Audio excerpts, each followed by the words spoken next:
guys, welcome back to my YouTube channel. My name is Blessed Mumbi, and today I'm very excited on today's episode. I have very great people with me. Na tutajienjoy, we shall be learning more about how youth interact with their relationship and more of that. Without saying much, let me allow my guests to introduce themselves. Karibuni sana. Wow, they say ladies first. Yeah, how are you guys? I'm just blessed being the first day of the month. And the month has begun with a show. Blessed Mumbi show is actually a blessing, you see. So I'm just happy to be interacting with you guys today. Thank you. Yeah. Who are you? Oh, my name is Beryl. Beryl Salano. Salano is here. I'm a mother of 4. And today I've been married for 13 years. Wow. Is that also important? It is. I've been married for 13 years. Yeah. One of my products. Yeah. Well, thank you so much, Blessed Mumbi, for this opportunity to host us. My name is Salano Clay, and you're welcome. Thank you so Asante much. sana. Yeah. Yes, so guys, tutauliza maswali, and I hope as I learn you'll also be learning. Yeah, so karibuni sana. I'm humbled to have you on my show. Asante. You are a blessing. Thank you. We are honored. Yes, before tuanze maswali, we can get to interact ndio at least viewers wajue. Yes, you people yenye mnafanya. Yes. Wow. As I said, my name is Beryl. Currently, I'm into we create content together with my husband around family. Wow. And marriage. We work with our older couples who are also our mentors. Yeah. The Tua couples. Wow. You guys know Tua couples. You've known them for a while, yeah. So you know you have to learn from other people. Sure. And also we've been having burden for families just to inspire couples and tell people that marriage isn't as scam as people paint it. So I met my husband, let me say 13 years ago. Is it 13 or 12 and few months? 13. Yeah, we were in campus, freshers, and we weren't planning to get married. Actually, our marriage is just a mystery even to us. Oh. We never saw a spouse in each other. Hatukuwahi katiana. Yeah. But trust me, the next semester we were going home to formalize our union with our parents. And we got married in campus. Wow. And since then we've been having this burden to tell couples that they can make it out, that they are good people. People are just scared because most people are healing, most people are traumatized. So there is this generalization that marriage is bad. But actually you can make it and you can work it out. You have to do it the right way when that right time comes. Oh, wow. Yeah, so I'm a marriage crusader. I'm a family content creator and I'm born again. Amen. That is very important to place that I'm blessed and I'm born again and I love Jesus. And I'm happily married. Very important. Yes, happily married. I'm not enduring in my marriage. As you can see, I'm not enduring. I'm really enjoying my marriage. My husband is here. He treats me well. Wow. My husband loves me. You can confirm that. Yes. Yeah. Yeah, so I think she has said much of what I was supposed to say, but now we are very pro-marriage.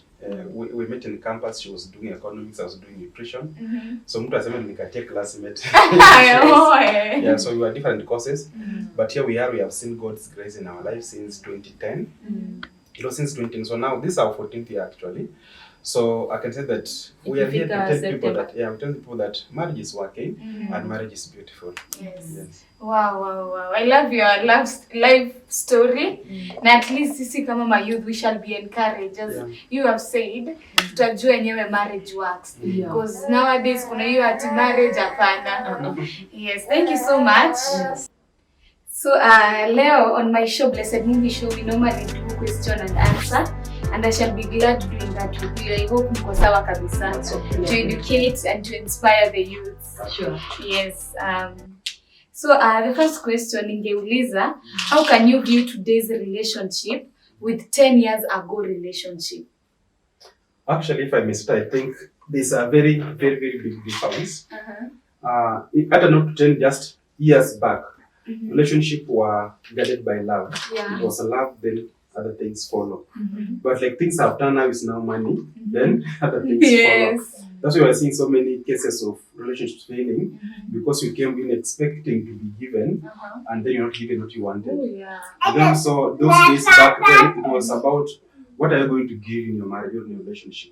But now is what am I going to receive? What are you bringing on the table? Yeah, so I think we should go back to the original value whereby I am coming in to give, and this relationship I'm here to give, not to receive. So, and also you should know that relationships are led by love, and then other things can follow. Because these things will always come and go. When if you married me because I was rich, it's a day I'll go broke. What will happen? You'll go away. Or maybe you looked at the physicals. I was so brown, then my surangu na change. What happens? You go away. Or I was having my 2 legs one day, I get an accident, 1 foot goes away. What happens? You go away. So when we look at not the externals and we look at the internals about. Because I want to say that the moment you ask me, why did you love her? I begin to tell you, wow, I loved her nose, her figure. That's a fake relationship. I should not have any reason to love her. And that's the same love that Christ had for us. When we were filthy, when we had nothing, He loved us that way. So that when I continue loving her, despite those physical things going away, because she won't be like this all along, she'll start growing old, she'll be sagging. So will I stop loving because of that? But if you love the heart and the motive behind you is love, then you'll always remain together. Maybe just to add something to what my husband has just said, I think that is very profound. I would just want to tell people that in this current era, there is much lacking. Mentorship. Mentorship is lacking, and the voices we hear outside are voices of discouragement. If we've seen, we follow celebrity couples, and we want them to be perfect. So if we see something that is not in line with what we want them to display, we amplify that, and it becomes like, squeeze ndoa ni hivi, hata nani wameachana na nani. But actually, I think God's will for marriage, which was mostly amplified in the years back, was that marriage was to be attached to purpose. More than just sex, having babies. There should be an assignment as to why you guys are coming together. There should be a mandate, like us. We have a purpose that we have to accomplish, apart from just encouraging other couples and telling them marriage work. My husband came from a dysfunctional home, and I keep saying that on my shows. Sorry guys. Sorry. So, having come from that, he has to break a certain pattern. He has to go, people who have gone ahead of him have come from marrying and remarrying. We have to break certain pattern for the sake of our children. And if we go beyond that, the will for marriage is not for children to grow in dysfunctionalities.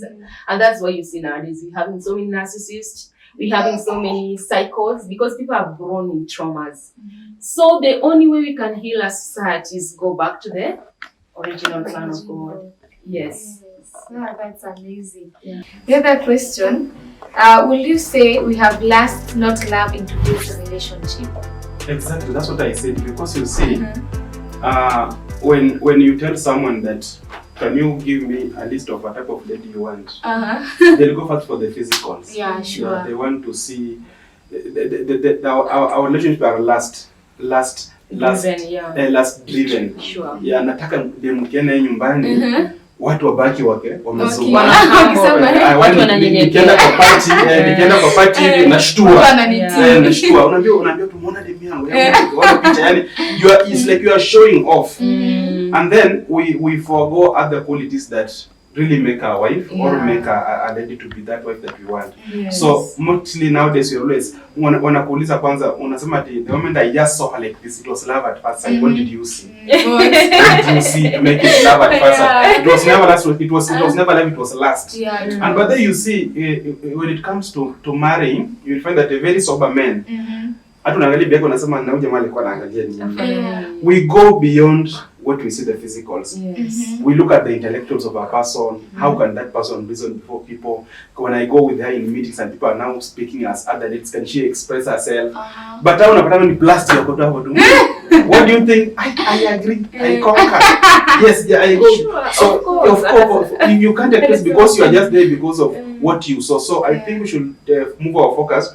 What you saw, yes, whatever happened, what we see is good, yes, but we should go beyond that and see what I'm looking for as a mother of your child, of your mother of your children. Because so they say that children's intelligence is coming from them. IQ. IQ Comes from the mother. From the mother. So if you just marry anyone, then that's our problem. Actually, my husband, it's good you bringing that up. I think men should go beyond the nyash and the dashboard aspect, because at the end of the day, you'd want somebody who will help the children with homework. Yeah, You sure. would want somebody who will help the children with let me say, instilling values. Yeah. It is the mothers who instill values. If you're having somebody who is having traumas and dysfunctionalities, they cannot raise your daughters well, and they'll transfer that dysfunctionality into their children.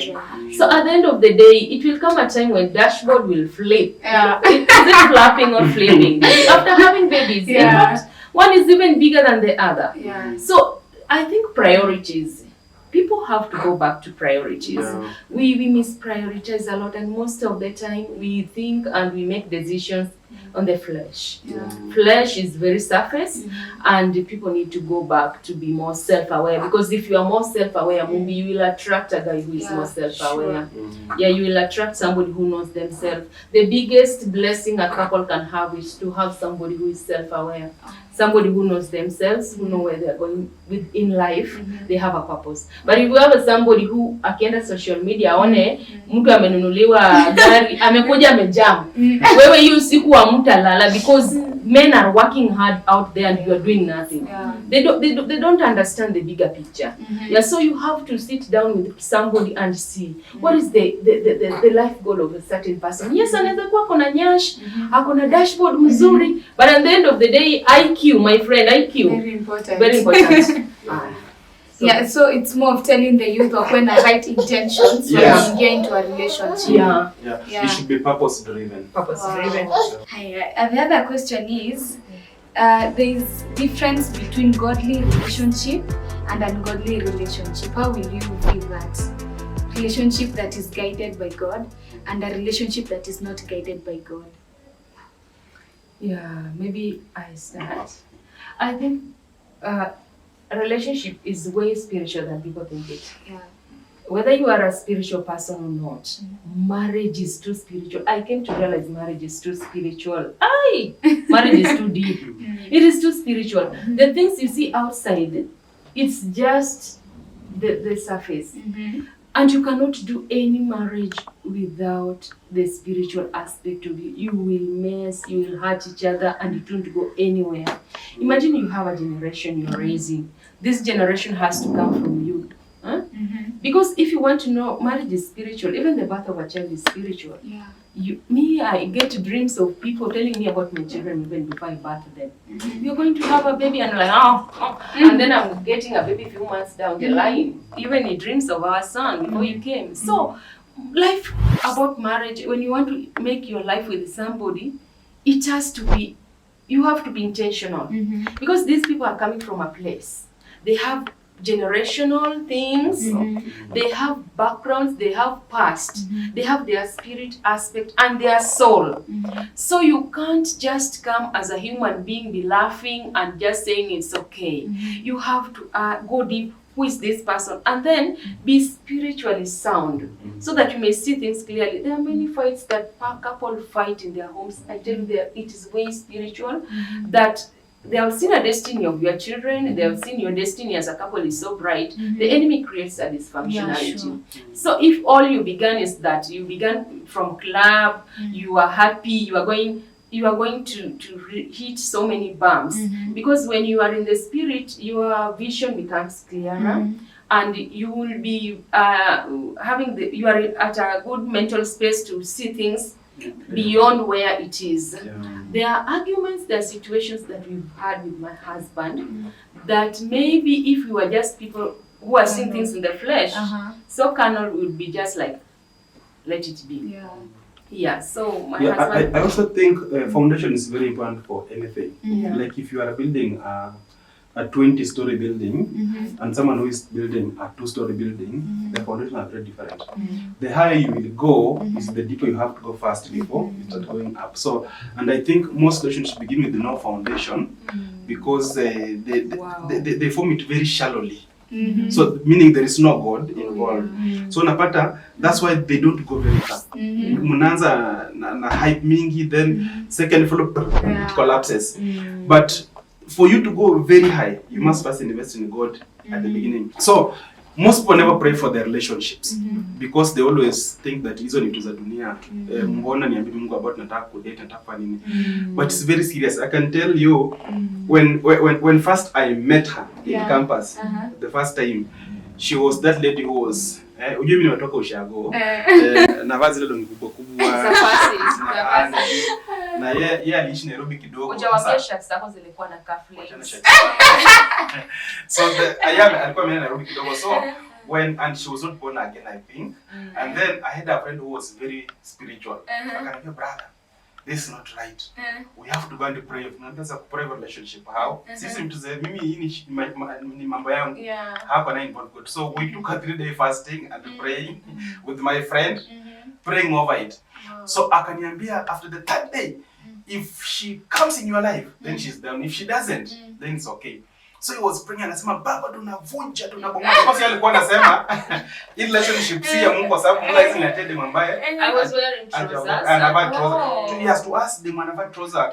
Huyo alikuwa wa dunia sana, hell material nini, so hatukuona kama kuna moral sa cannot be a wife. So akasema we go and pray, but yeye alikuwa anaomba akisema tunavunja, tunabomoa, tunang'oa, tunamwambia bro, ilifaa tuambie Mungu atusaidie. Ilikuwa kuvunja. Yes, kuvunja tena. But at the end of that, God came through, and I told her, Sumona, after the end of the fast, God has brought us together, listen together. So I think it's always good to involve God from the beginning of your relationship, from the start. That's the foundation you are laying, and you determine how far you will go, how high you are going to go in life. Yeah. Wow. But then the godly wanaanzanga tu bora uhai. Kaende. And also maybe just additionally small. Every marriage, every relationship will be tested. Wow. Yeah. You will be tested with things that will want to confirm if you really meant to be with that person or if you really mean to be in that marriage. It could be financial scarcity. Maybe there should be things that maybe uja create. Juu mwingine ataenda cheat alafu aseme our marriage is being tested. No, I'm not saying that. I'm saying you're working, then all of a sudden the job goes. You are in a situation where both of you are feeling lost and you don't understand.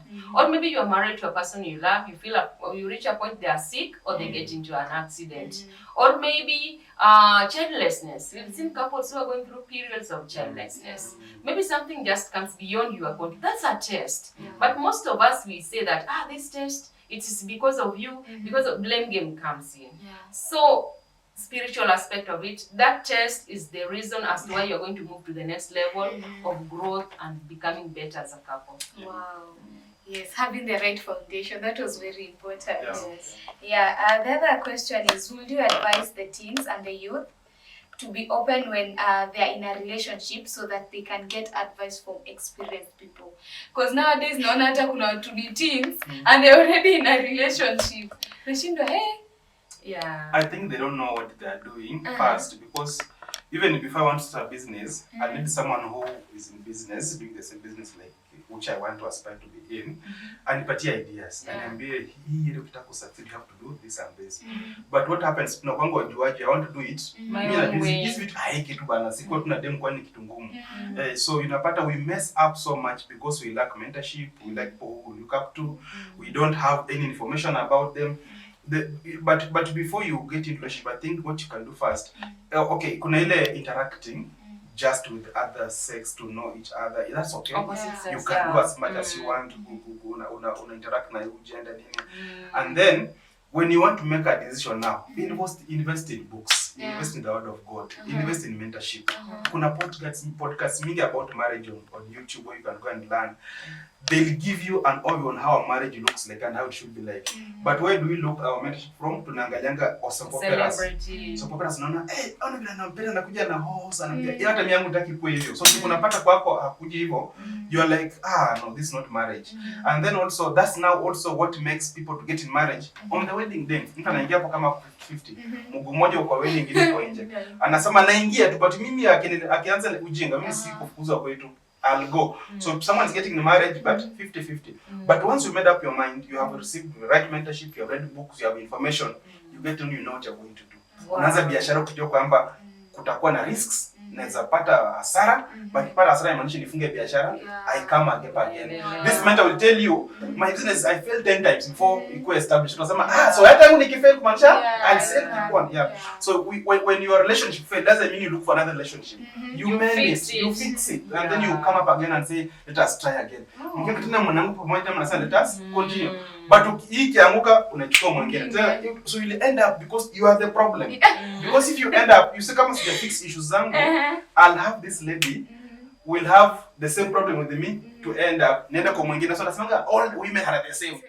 So you cannot have an issue with yourself and then you think that you will be able to be good in another relationship. So first you must work on yourself first so that you improve yourself in this relationship that you are in. Lakini hii kivunjika unaenda kwa wengine, you will walk in 10, you will heartbreak 10 women and then at the end you will be saying women are the same. But it's you who is the same.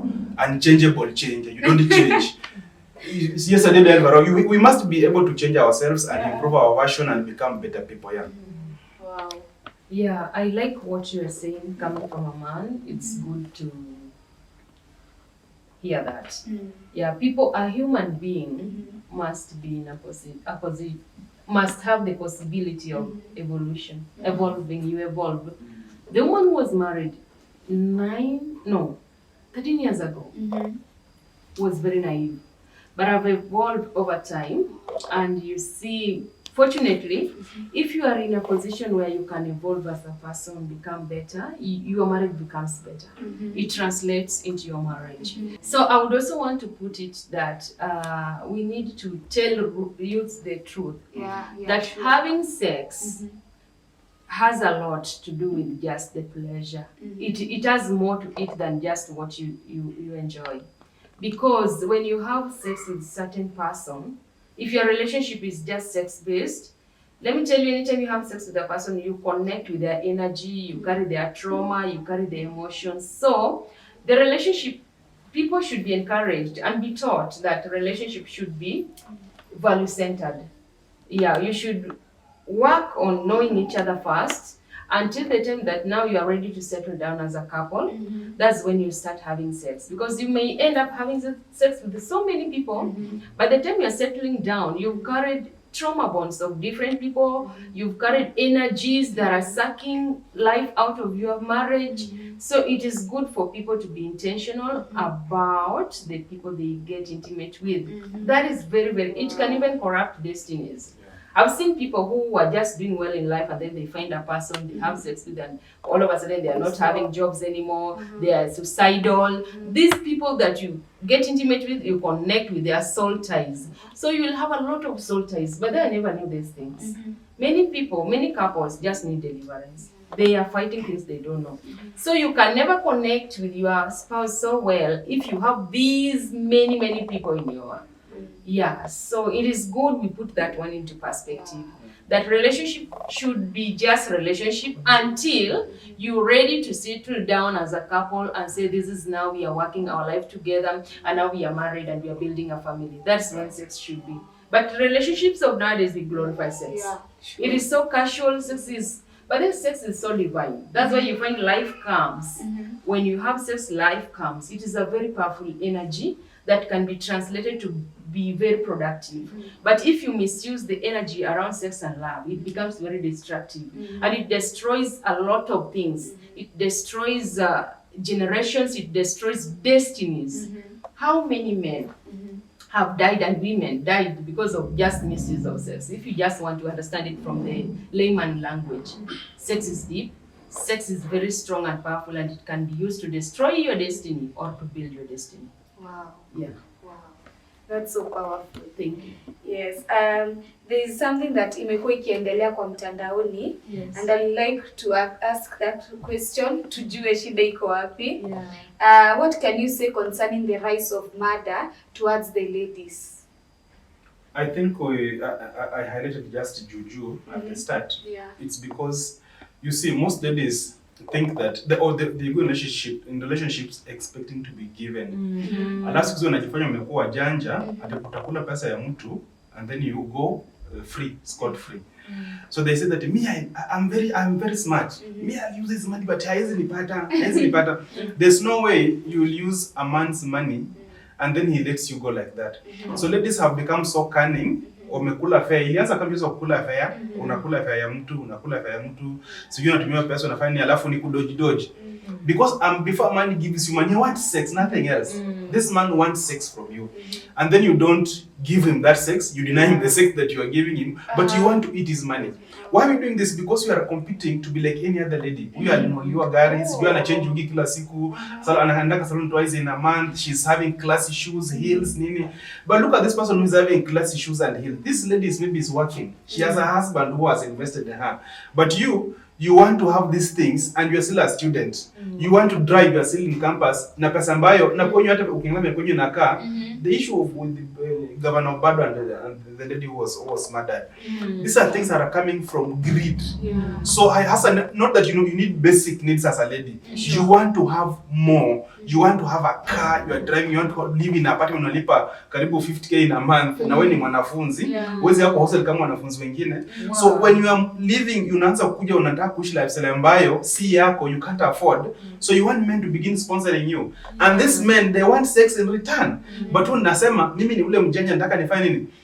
Hawataniweza. Hata leo nataka nini mwambie niko kwa periods. So anakwambia wewe kuja hata nimetafuta Airbnb mahali nini you kama these guys kill you and they'll kill you by the way because you've eaten their money and you don't want to repay in return. He'll come, he'll rape you and then kill you at the knee. So let us reduce, so that you don't go out there and say what you did to you. So let us reduce this issue of being greed. Let us be, they say that godliness and what? Contentment is what you have. Be content with the small thing that you get. Be contented. But when we don't get content with what we have, that's why we go out beginning to get what we don't need and what you don't deserve. Then you end up dying. I want to talk to my ladies as a big sister. My husband, you said something that I really like and I would like to amplify. You see, we want it easy. We don't want to work hard about anything. We don't want to spend time, emotions, and the work. The due diligence, we lack it. Let me tell you, even the socialites we see online, they're not having it easier. We need to go back and embrace the power of sacrifice. There is beauty in sacrifice. You see why we are leaving these men, calling them broke men? The men we call broke, at least they're having something going on in their lives. But us, we want everything on silver platter. Which is very wrong. You want your nails to be done, you want your life to be sponsored, and you want to see it like a Barbie and watch TV. It doesn't work in real life. So we have to wake up, ladies. My ladies, we have to wake up. You see? And then you see, these men that are pressing hawapatie pesa, unapata unyampi hata hana do. So he goes into loans, borrowing, begging, and then you don't give. This man is very bitter. He has taken loans to satisfy your needs. He has taken loans to afford the apartment you are living in. And also you've broken his home. Then you've broken his home again. This man will kill you. And you don't want to give sex. So bila nasema hatutaki kukua na uja mambaya na kaa broke. I'm 25, you're 25, but you expect this guy is 25 to give you what even your father does not have. Treat you like an old sponsor. It doesn't work that way. We have to be reasonable and we have to come back to order. I don't support the ongoing killing. I really condemn it from this show. It is wrong. Let me tell my ladies something. People are suffering traumas out there. People are having chronic anger issues. You can see a guy you're smiling with, you are on a date, he's smiling. This guy could be having chronic traumas and anger issues and you don't know. So you have to be very self-aware and very intentional about the people and how you act. What is the agenda of that relationship? If it is just ati nimpatie tu alafu nipatie pesa ati aishangi, my friend, you are selling your destiny away. Some of these people you don't know, some are even cultists. And then also you find that it's very normal for ladies nowadays to have 3 men 4 men, 5 men, it's very normal. Unapata huyu ni wa kulipa rent, huyu ni wa kufanya nini, and then this man does not know that you have very many men in your life. The moment he discover that he has been investing on you, and you are he has been giving you whatever, hata anachukua mshahara wake anauza plot anakuja kujenga life, alafu anagundua you have another man who is with you. What will this man do? Alafu pia bado unakuambia you know mimi utanicontrol maisha yangu, sijui maisha yangu ni nini. It is sad. They will kill you. So and they are going to kill most of you if you're not careful. Yeah, let us be authentic. If you want to be in a relationship, find out, this is not going to be he's going to be my husband in the future. If he's married man, leave him alone. If he's married man, wachana kabisa. Follow someone who is going to help you. And let me tell you something. One day, my husband will buy me a Range Rover. And even when he will be buying me a Range Rover, I will have the capacity to buy it myself. But why am I saying this? I've gone through the process. We've built each other. We've been through times that we began sleeping down. We've worked it through that. When that time comes when we are celebrating, I'll feel like I deserve it. You see? I deserve it and I feel like finally. But us, we need to embrace sacrifice. Sacrifice in working on yourself. You can't be watching a movie the whole day. You have no soft skills. The only thing you have is a degree you are bragging about. Everybody has a degree nowadays. You have to get extra, you see.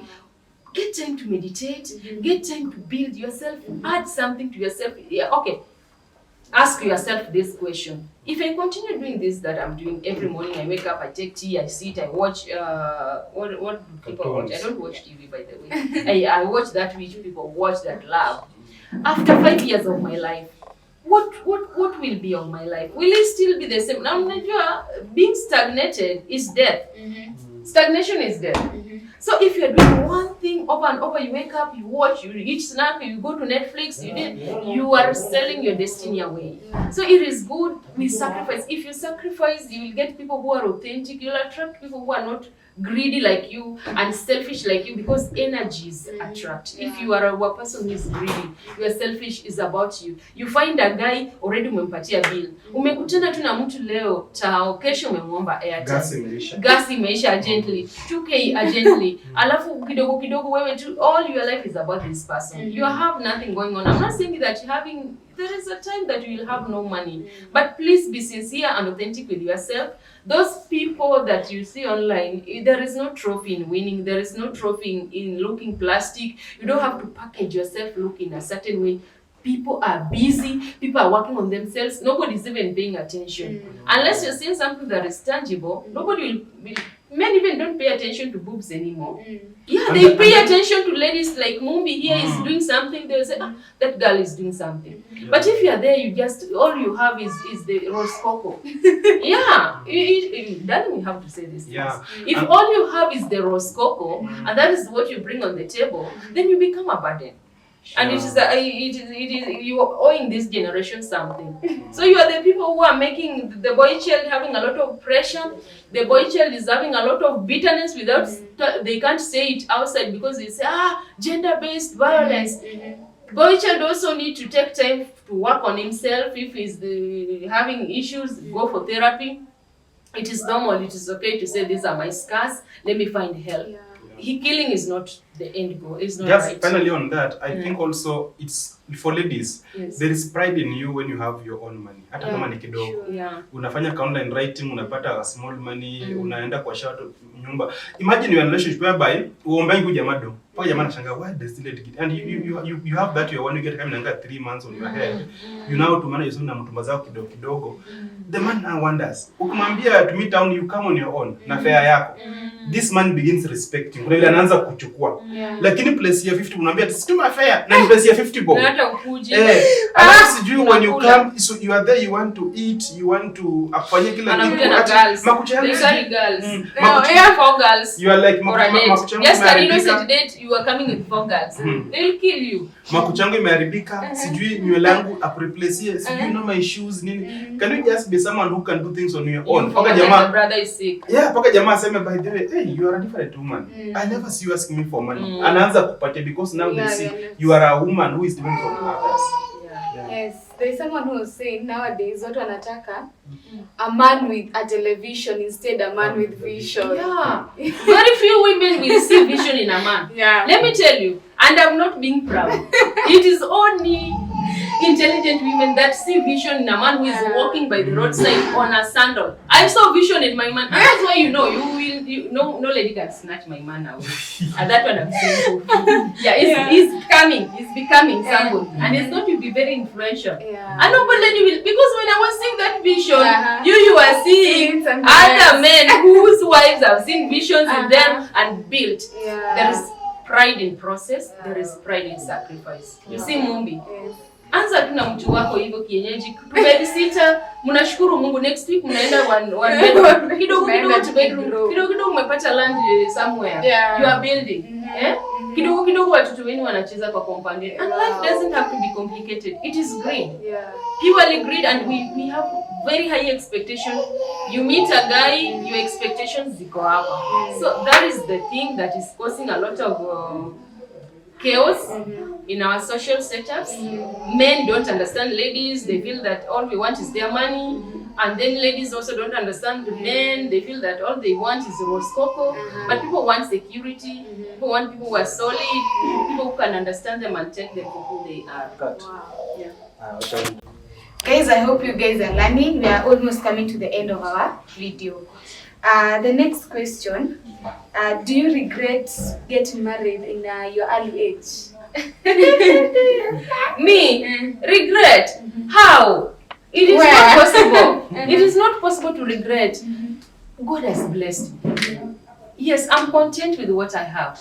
It could be little to so many who sees us, but us, we are content and we see our future very bright. God has blessed me with the children that I know. If I weren't in this union, I wouldn't have gotten. Then we've grown over time. With the baby steps we've made, we've become better people over time. That we are better for each other and we are better parents. So regret cannot come near us. We are one of the many couples that by then they are in good marriages and they don't want to talk about it because they have to fit in and look like they are suffering, like people are suffering. That's the norm. Because nowadays it is okay to say that, oh, my husband is cheating or my marriage is hard. But when you say, I bless the Lord for my husband, you look weird. Good marriages are there, and ours is one of them. Let me restructure. Focus me. I want to that point because focus me. I want to restructure that point and then I answer it. I will ask like this: would you advise a young man out there to marry early? Because I married early. She was 21, I was 24. The answer is yes and no. Because there's a book I read by Steve Harvey. That book says that the roles of a man are three: to provide, to protect, to profess. Now, when I married, there was a point in my life where I could not provide. That was a very bad season of my marriage. And I will tell any man that even if you are young and you want to marry and you can't provide for your family, don't marry.